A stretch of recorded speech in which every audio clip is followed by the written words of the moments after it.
Welcome back to another technical deep dive here in the debug zone.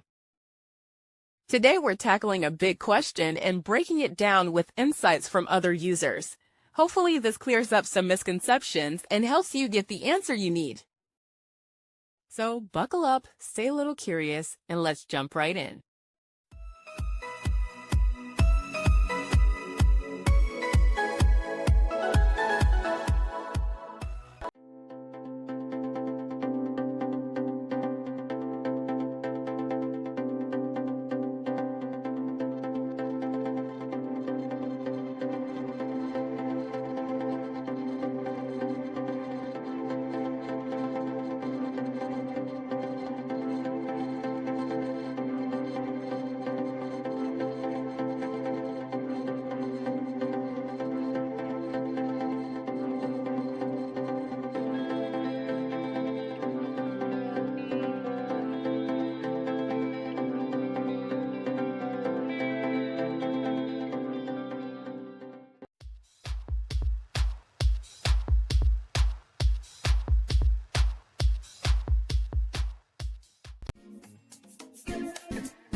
And that's a wrap.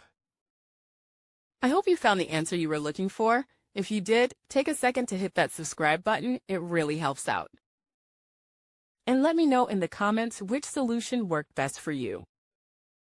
See you next time in the debug zone.